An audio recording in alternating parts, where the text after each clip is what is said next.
The gentleman from New York is recognized.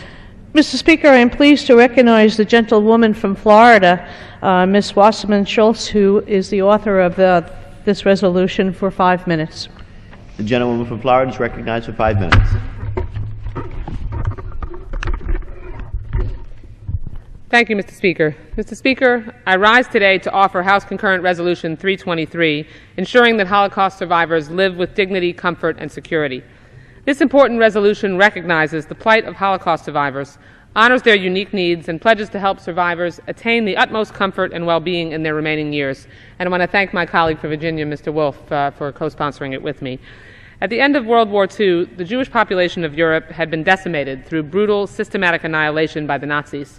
The atrocities perpetrated by the Nazi regime against Jews, Roma, the disabled, and other minority populations introduced a level of inhumanity previously unknown to this world. The Holocaust is a stain on our history which our society has pledged to never forget, lest we risk repeating the barbarity of the past. The Jewish population around the world is still grieving from the loss of 6 million. In the wake of this incomparable human destruction, thousands of survivors immigrated to America. Here they hope to secure a better future for themselves and their children. Escaping a ravaged Europe, survivors saw our nation as a global example of freedom, liberty, and justice. They left the wreckage of the Holocaust and sought comfort on our shores. These brave survivors, who faced the terror of concentration camps, the trauma of fleeing Nazi occupation, and the grief of losing so many loved ones, embraced the American dream, raised families, and enriched our nation and society in fields ranging from academia to medicine, art, and government. Our country is stronger for their contributions, and our children have learned so much from the experience of Holocaust survivors.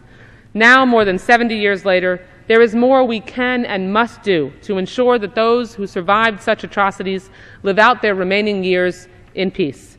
There are more than 127,000 Holocaust survivors still living in our nation today, with more than 3/4 of them older than age 75 and a majority in their 80s and 90s.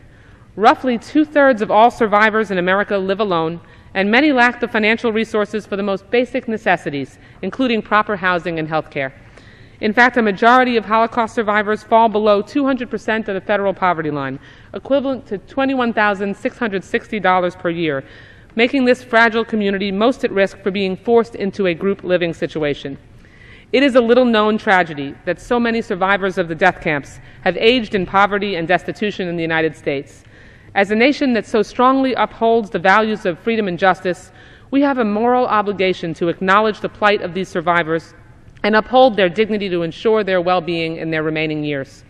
It is vital that we help this population as a testament to what they have endured and to fulfill the promise of justice that they sought in the United States. As victims of terror and torture, these survivors have special needs that would benefit from the further development of social service programs to allow survivors to age in place in their current residences. Institutionalized settings, while appropriate and even beneficial for many older Americans, have a disproportionately adverse effect on Holocaust survivors, as these environments reintroduce the sights, sounds, and routines reminiscent of experiences during the Holocaust.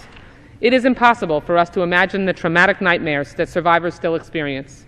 That is why it is so important for us to help this particular population secure alternatives to institutionalization, such as aging in place, which may be more appropriate for a Holocaust survivor.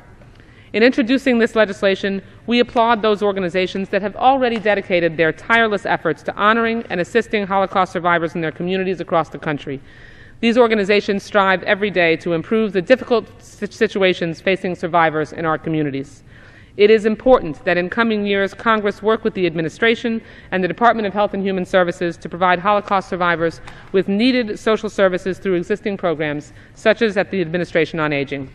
It is fortuitous that this resolution comes to the floor the same week that we celebrate Hanukkah, the Jewish Festival of Lights. This holiday is a time to dedicate ourselves to the ideals of justice. At a time of year when people of all backgrounds are exchanging gifts, we must remember those in our society who have had so much taken from them in their lifetimes. We must share these stories and proclaim these lessons in public, that ours is a nation of freedom and justice for all. Our children's generation will be the last to know Holocaust survivors and hear their stories firsthand. We must do all we can to honor their struggles and their lives by granting them the utmost peace in their remaining years. I want to thank my colleagues on both sides of the aisle for their strong support. 102 members are co-sponsors of this resolution. Thank you. I yield back the balance of my time. The gentlewoman from Florida yields back the balance of her time. The gentleman